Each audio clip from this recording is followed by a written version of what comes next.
भगवान श्री कृष्ण के चरण कमलों की वंदना श्री कृष्ण के चरण कमलों की वंदना करते हुए श्रीमद् भागवत कथा का आरंभ करते हैं।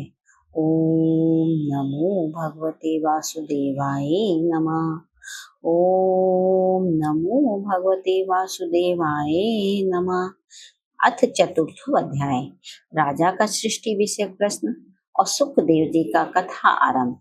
सूत जी कहते हैं, सुखदेव जी के वचन भगवत तत्व का निश्चय करवाने वाले थे।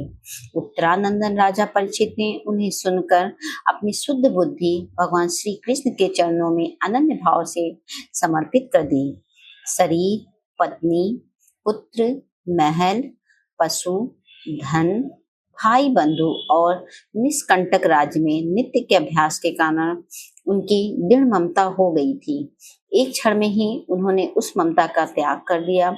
सौनक आदि ऋषियों महामनस्वी परीक्षित ने अपनी मृत्यु का निश्चित समय जान लिया था, इसलिए उन्होंने धर्म, अर्थ और काम से संबंध रखने वाले जितने भी कर्म थे उनका संन्यास कर दिया। इसके बाद भगवान श्री कृष्ण में सुदृढ़ आत्मभाव को प्राप्त होकर बड़ी श्रद्धा से भगवान श्री कृष्ण की महिमा सुनने के लिए उन्होंने श्री सुखदेव जी से यही प्रश्न किया जिसे आप लोग मुझसे पूछ रहे हैं। परीक्षित ने पूछा, भगवत स्वरूप मुनिवर, आप परम पवित्र और सर्वज्ञ हैं। आपने जो कुछ कहा है वह सत्य एवं उचित है। आप जो जो भगवान की कथा कहते जा रहे हैं त्यों त्यों मेरे अज्ञान का पर्दा फटता जा रहा है। मैं आपसे फिर भी यह जानना चाहता हूँ कि भगवान अपनी माया से संसार की सृष्टि कैसे करते हैं। इस संसार की रचना तो इतनी रहस्यमयी है कि ब्रह्मांडी समर्थ लोकपाल भी इसके समझने में भूल कर बैठते हैं। भगवान कैसे इस विश्व की रक्षा और फिर संहार करते हैं। अनंत शक्ति परमात्मा किन किन शक्तियों का आश्रय लेकर अपने आप को ही खिलौने बनाकर खेलते हैं। वे बच्चों के बनाए हुए घरौंदों की तरह ब्रह्मांडों को कैसे बनाते हैं और फिर किस प्रकार बात की बात में मिटा देते हैं। भगवान श्री हरि की लीलाएं बड़ी ही अद्भुत अचिंत्य है। इसमें संदेह नहीं कि बड़े बड़े विद्वानों के लिए भी उनकी लीला का रहस्य समझना अत्यंत कठिन प्रतीत होता है। भगवान तो अकेले ही हैं। वे बहुत से कर्म करने के लिए पुरुष रूप से प्रकृति के विभिन्न गुणों का एक साथ ही धारण करते हैं अथवा अनेकों अवतार ग्रहण करके उन्हें क्रम सा धारण करते हैं। मुनिवर, आप वेद और ब्रह्म तत्व दोनों के पूर्ण मर्मज्ञ हैं, इसलिए मेरे इस संदेह का निवारण कीजिए। सूत जी कहते हैं, जब राजा परीक्षित ने भगवान के गुणों का वर्णन करने के लिए उनसे इस प्रकार प्रार्थना की, तब श्री सुखदेव जी ने भगवान श्री कृष्ण का बार बार स्मरण करके अपना प्रवचन प्रारंभ किया।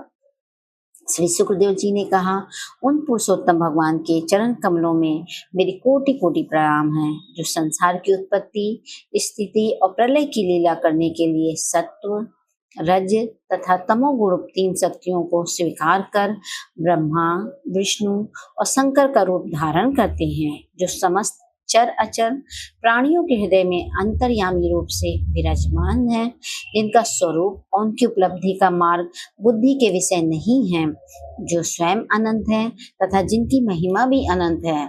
हम पुनः बार बार उनके चरणों में नमस्कार करते हैं, जो सत्पुरुषों का दुख मिटाकर उन्हें अपने प्रेम का दान करते हैं, दुष्टों की सांसारिक बढ़ती रोक कर उन्हें मुक्ति देते हैं तथा जो लोग परमहंस आश्रम में स्थित हैं उन्हें उनकी भी अभिष्ट वस्तु का दान करते हैं। क्योंकि चर अचर समस्त प्राणी उन्हीं की मूर्ति हैं, इसलिए किसी से भी उनका पक्षपात नहीं है।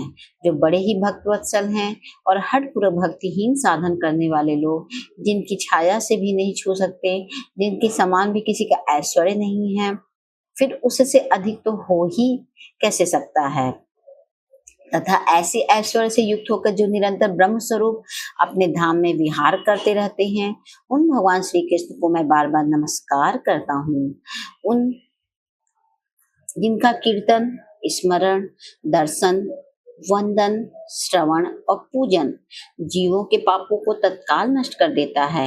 उन पुण्यकृति भगवान श्री कृष्ण को बार बार नमस्कार है।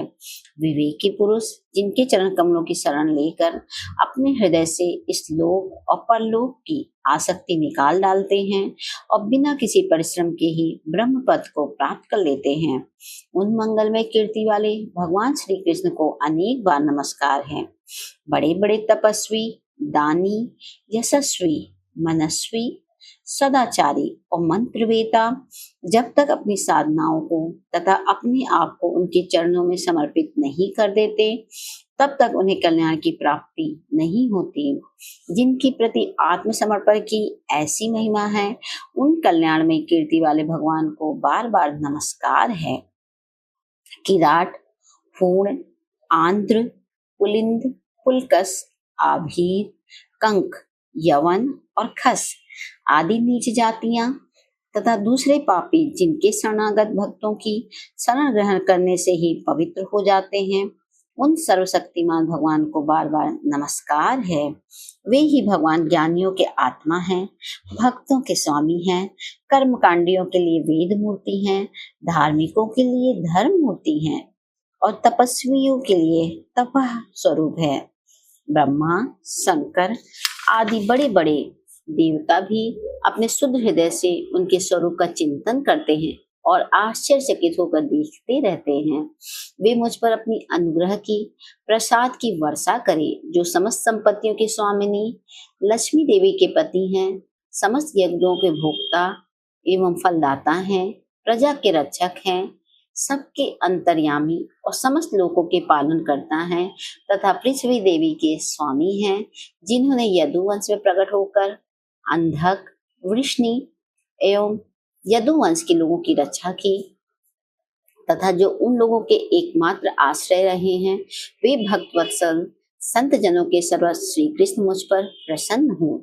विद्वान पुरुष जिनके चरण कमलों के चिंतन रूप समाधि से शुद्ध हुई बुद्धि के द्वारा आत्म तत्व का साक्षात्कार करते हैं तथा उनके दर्शन के अनंतर अपनी अपनी मति और रुचि के अनुसार जिनके स्वरूप का वर्णन करते रहते हैं, वे प्रेम और मुक्ति के लुटाने वाले भगवान श्री कृष्ण मुझ पर प्रसन्न हो।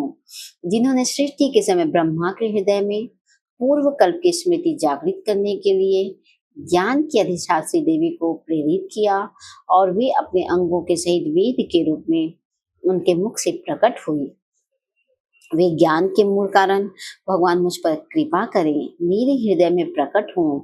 भगवान ही पंच महाभूतों से इन शरीर का निर्माण करके इनमें जीव रूप में शयन करते हैं और 5 ज्ञानेंद्रियां, 5 कर्मेंद्रियां, 5 प्राण और 1 मन इन 16 कलाओं से युक्त होकर इनके द्वारा 16 विषयों का भोग करते हैं। वे सर्वभूतमय भगवान मेरी वाणी को अपने गुणों से अलंकृत कर दें। संत पुरुष जिनके मुख कमल से मकरंद के समान झरती हुई ज्ञान में सुधा का पान करते रहते हैं, उन वासुदेव अवतार सर्वज्ञ भगवान व्यास के चरणों में मेरा बार बार नमस्कार है। परिचित वेद गर्भ स्वयंभू ब्रह्मा ने नारद के प्रश्न करने पर यही बात कही थी, जिसका स्वयं भगवान नारायण ने उन्हें उपदेश दिया था। इति श्रीमद्भागवते महापुराणे पारमहंस्या संहितायां द्वितीय स्कंधे चतुर्थो अध्याय। ओम नमो भगवते वासुदेवाय नमः। ओम नमो भगवते वासुदेवाय नमः। अथ पंचमो अध्याय सृष्टि वर्णन।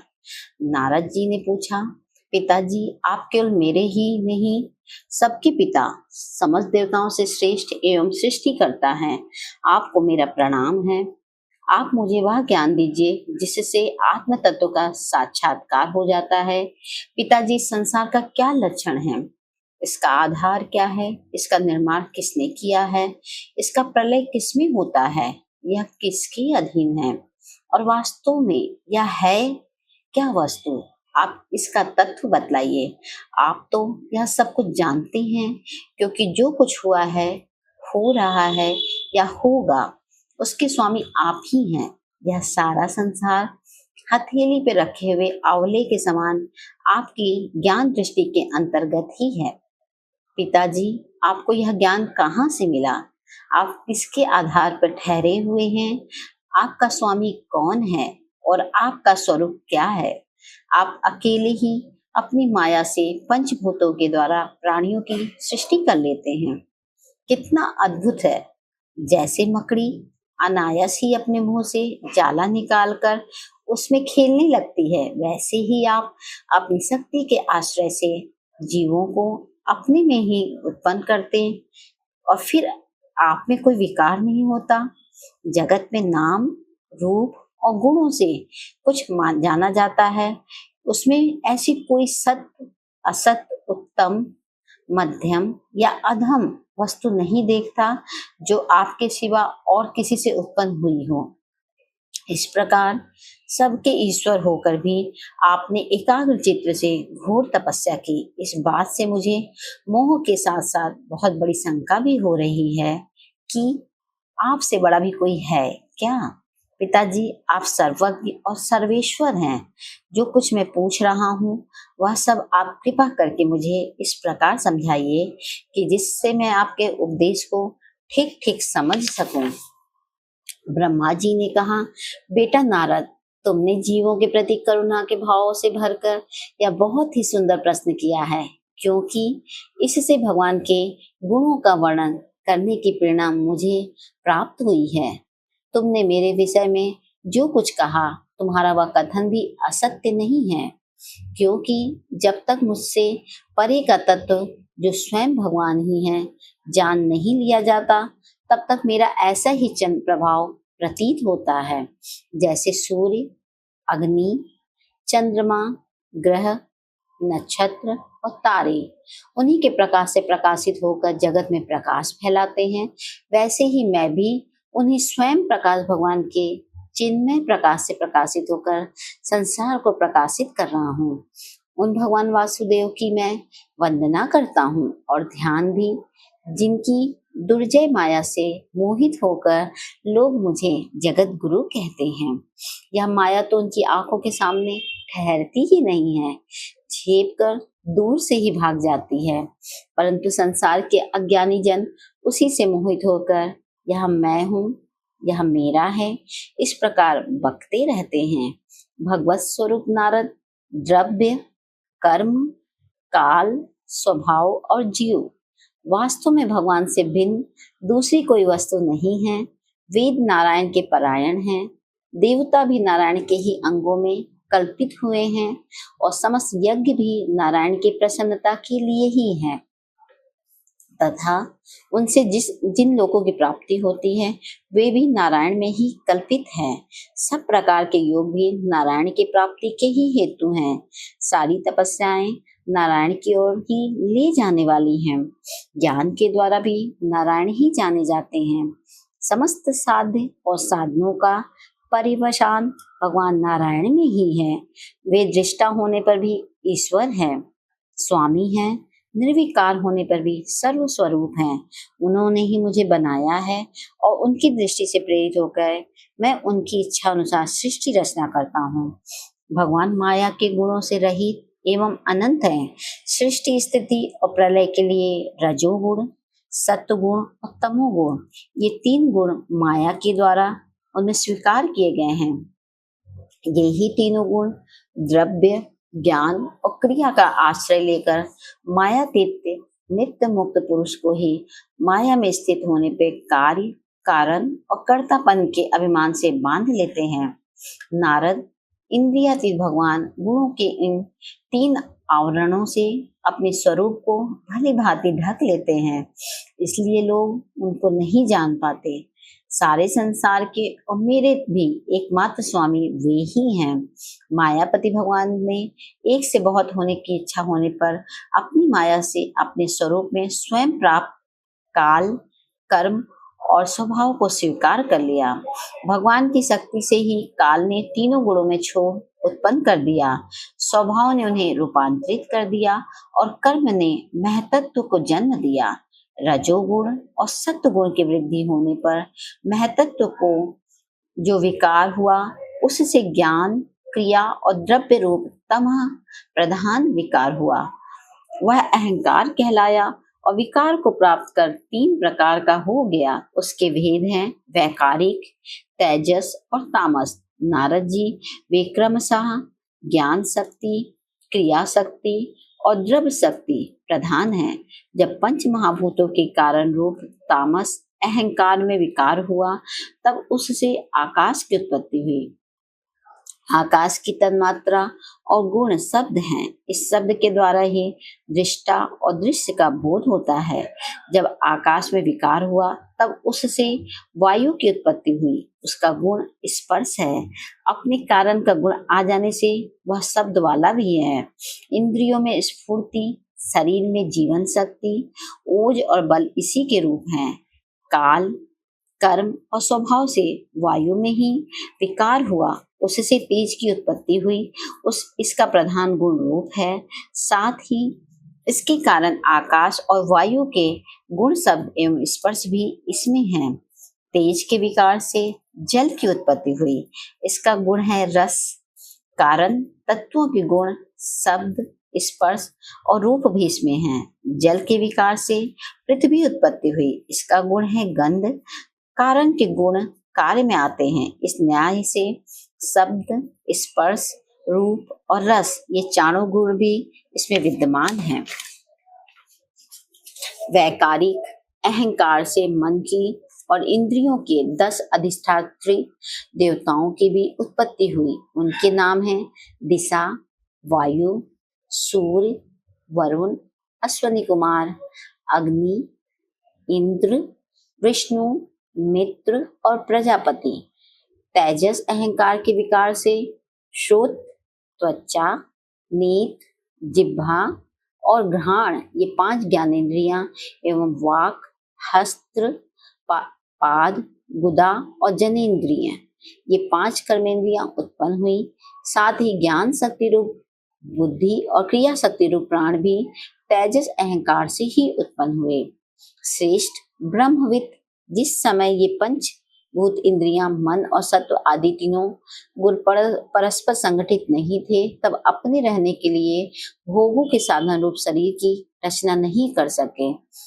जब भगवान ने इन्हें अपनी शक्ति से प्रेरित किया, तब वे तत्व परस्पर एक दूसरे के साथ मिल गए और उन्होंने आपस में कार्य कारण भाव स्वीकार करके व्याष्टि, समष्टि रूप पिंड और ब्रह्मांड दोनों की रचना की। वह ब्रह्मांड रूप अंडा एक सहस्र वर्ष तक निर्जीव रूप से जल में पड़ा रहा। फिर काल, कर्म और स्वभाव को स्वीकार करने वाले भगवान ने उसे जीवित कर दिया। उस अंडे को फोड़कर उसमें से वही विराट पुरुष निकला, जिसकी जंघा, चरण, भुजाएं, नेत्र, मुख और सिर सहस्त्रों की संख्या में है। विद्वान पुरुष उसी के अंगों में समस्त लोक और उनमें रहने वाली वस्तुओं की कल्पना करते हैं। उसकी कमर से नीचे के अंगों में 7 पाताल की और उसके पेड़ों के ऊपर से अंगों में 7 स्वर्ग की कल्पना की जाती है। ब्राह्मण इस विराट पुरुष का मुख है। भुजाएं क्षत्रिय हैं, जांघों से वैश्य और पैरों से क्षुद्र उत्पन्न हुए। पैरों से लेकर कटी पर्यंत 7 पाताल तथा भूलोक की कल्पना की गई है। नाभि में भूलोक की, हृदय में स्वलोक की और परमात्मा के वक्ष स्तर में महलोक की कल्पना की गई है। उसके गले में जनलोक, दोनों स्तनों में तपोलोक और मस्तक में ब्रह्मा का नित्य निवास स्थान सत्यलोक है।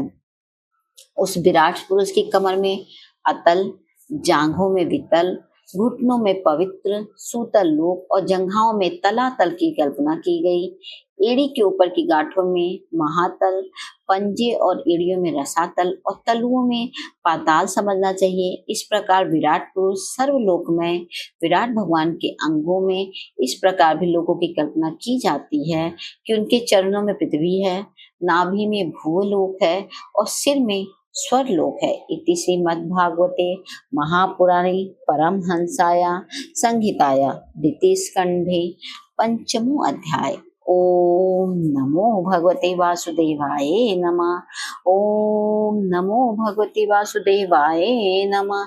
68वां अध्याय विराट स्वरूप की विभूतियों का वर्णन। ब्रह्मा जी कहते हैं, उन्हीं विराट पुरुष के मुख से वाणी और उसके अधिष्ठात्र देवता अग्नि उत्पन्न हुए।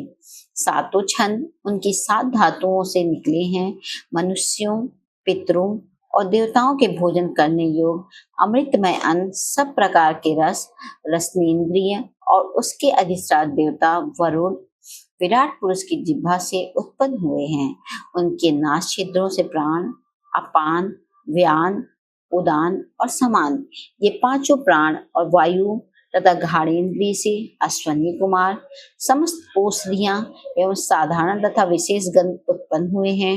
उनकी नेत्रेंद्रिय रूप और तेज की तथा नेत्र गोलक स्वर्ग और सूर्य की जन्मभूमि है। समस्त दिशाएं और पवित्र करने वाले तीर्थ कानों से तथा आकाश और सद श्रोतेंद्रिय से निकले हैं। उनका शरीर संसार की सभी वस्तुओं के सार भाग तथा सौंदर्य का खजाना है। सारे यज्ञ, स्पर्श और वायु उनकी त्वचा से निकले हैं। उनके रोम सभी उद्भिज्ज पदार्थों की जन्म स्थान है अथवा केवल उन्हीं के हैं जिनसे यज्ञ संपन्न होते हैं। उनके केस, दाढ़ी, मूछ और नखों से मेघ, बिजली, शिला एवं लोहा आदि धातुएं तथा भुजाओं से प्रायः संसार की रक्षा करने वाले लोकपाल प्रकट हुए हैं। उनका चलना फिरना भूह, भुवः, स्वः तीनों लोगों का आश्रय है। उनके चरण कमल प्राप्त की रक्षा करते हैं तथा भयों को भगा देते हैं तथा समस्त कामनाओं की पूर्ति उन्हीं से होती है। विराट पुरुष का लिंग जल, वीर, सृष्टि, मेघ और प्रजापति का आधार है तथा उनकी जनेन्द्रियां मैथुन जनित आनंद का उद्गम है। नारद जी विराट पुरुष की पायु, इंद्रियां, यम, मित्र और मल त्याग का तथा गुदा द्वार, हिंसा, निवृत्ति, मृत्यु और नरक का उत्पत्ति स्थान है। उनकी पीठ से पराजय, अधर्म और अज्ञान, नाड़ियों से नद, नदी और हड्डियों से पर्वतों का निर्माण हुआ है।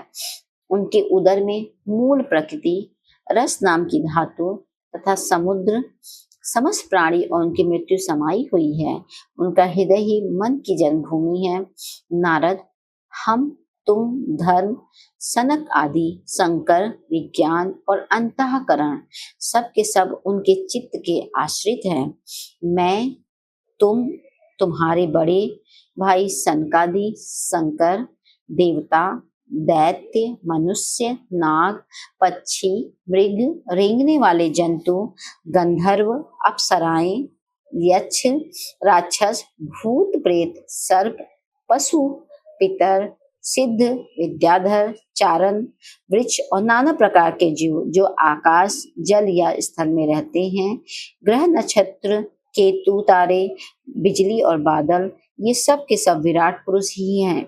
यह संपूर्ण विश्व जो कुछ कभी था है या होगा, सबको वह घेरे हुए हैं और उसके अंदर यह विश्व उसके केवल 10 अंगुल के परिमाण में स्थित है। जैसे सूर्य अपने मंडल को प्रकाशित करते हुए ही बाहर भी प्रकाश फैलाते हैं, वैसे ही पुराण पुरुष परमात्मा भी संपूर्ण विराट विग्रह को प्रकाशित करते हुए उसके बाहर भीतर सर्वत्र एक रस प्रकाशित हो रहा है। मुनिवर, जो कुछ मनुष्य की क्रिया और संकल्प से बनता है उससे वह परे है और अमृत एवं अभय पद का स्वामी है। यही कारण है कि कोई भी उसकी महिमा का पार नहीं पा सकता। संपूर्ण लोग भगवान के एक पाद मात्र हैं तथा उनके अंश मात्र लोकों में समस्त प्राणी निवास करते हैं। भूलोक, भूअरलोक और स्वरलोक के ऊपर महलोक है।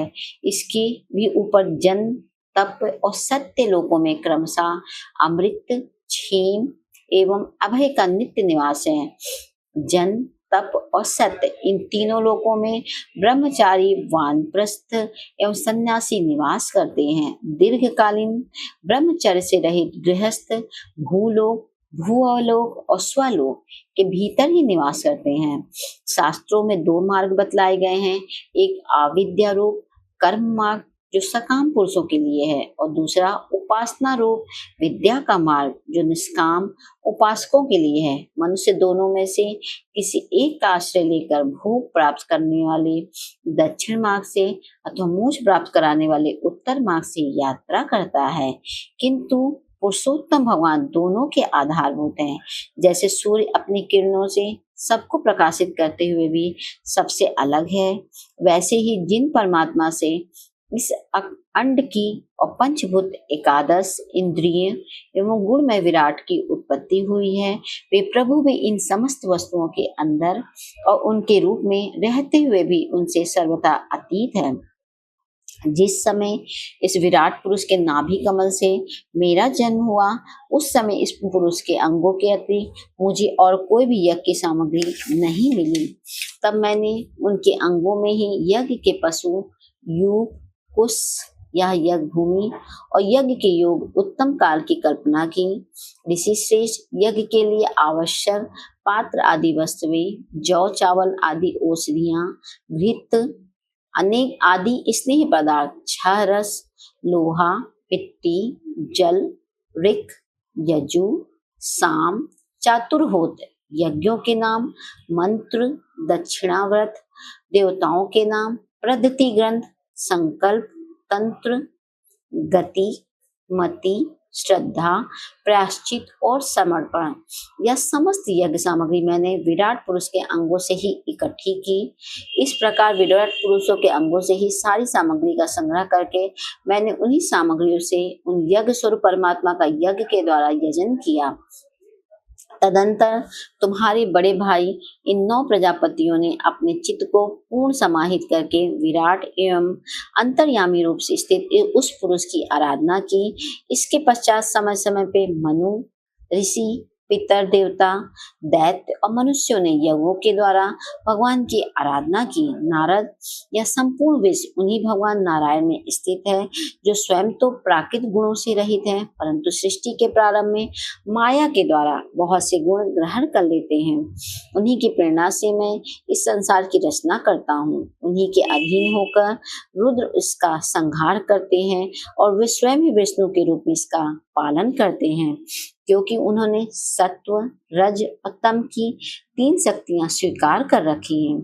बेटा, जो कुछ तुमने पूछा था उसका उत्तर मैंने तुम्हें दे दिया। भाव या अभाव, कार्य या कारण के रूप में ऐसी कोई भी वस्तु नहीं है जो भगवान से भिन्न हो। प्यारे नारद, मैं प्रेम पूर्ण एवं उत्कंठित हृदय से भगवान के स्मरण में मग्न रहता हूँ। इसी से मेरी वाणी कभी असत्य होते नहीं देखती, मेरा मन कभी असत्य संकल्प नहीं करता और मेरी इंद्रियां भी कभी मर्यादा का उल्लंघन करके कुमार्ग में नहीं जाती। मैं वेद मूर्ति हूँ, मेरा जीवन तपस्यामय है। बड़े बड़े प्रजापति मेरी वंदना करते हैं और मैं उनका स्वामी हूँ। पहले मैंने बड़ी निष्ठा से योग का सर्वांग अनुष्ठान किया था, परंतु मैं अपने मूल कारण परमात्मा के स्वरूप को नहीं जान सका।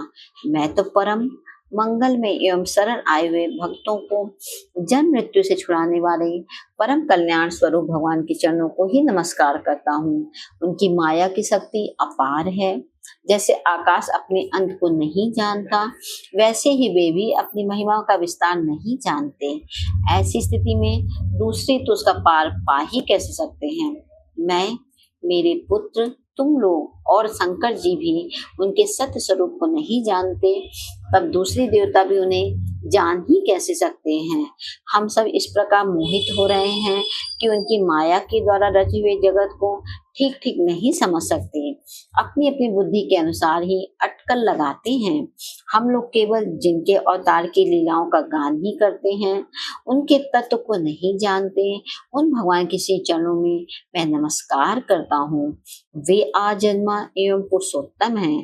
प्रत्येक कल्प में वे स्वयं अपने आप में अपने आप की सृष्टि करते हैं, रक्षा करते हैं और संहार कर लेते हैं। वे माया के लेस से रहित केवल ज्ञान स्वरूप हैं और अंतरात्मा के रूप में एक रस स्थित हैं।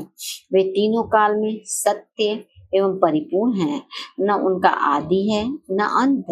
वे तीनों गुणों से रहित सनातन एवं अद्वितीय हैं। नारद, महात्मा लोग जिस समय अपने अंतःकरण, इंद्रिय और शरीर को शांत कर लेते हैं, उस समय उनका साक्षात्कार करते हैं, परंतु जब असत्य पुरुषों के द्वारा कुतर्कों का जाल बिछाकर उनको ढक दिया जाता है, तब उनके दर्शन नहीं हो पाते। परमात्मा का पहला अवतार विराट पुरुष है।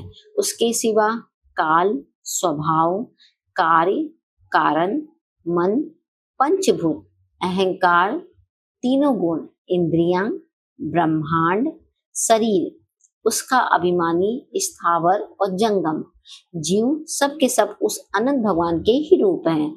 मैं, शंकर, विष्णु, दक्ष आदि ये प्रजापति, तुम और मैं तुम्हारे जैसे अन्य भक्तजन, स्वर्गलोक के रक्षक, पक्षियों के राजा, मनुष्य लोक के राजा, नीचे के लोकों के राजा, गंधर्व, विद्याधर और चारणों के अधिनायक, यक्ष, राक्षस, सांप और नागों के स्वामी, महर्षि, पितृपति, दैत्येंद्र, सिद्धेश्वर, दानवराज और भी प्रेत, पिशाच, भूत, कुष्मांड, जल जंतु, मृग और पक्षियों के स्वामी एवं संसार में और भी जितनी वस्तुएं ऐश्वर्य, तेज, इंद्रिय बल, मनोबल, शरीर बल या क्षमा से युक्त हैं, अथवा जो भी विशेष सौंदर्य, लज्जा, वैभव तथा विभूति से युक्त हैं, एवं जितनी भी वस्तुएं अद्भुत, वर्ण वाली, रूपवान या अरूप है, वे सब के सब परम तत्व में भगवत रूप ही हैं।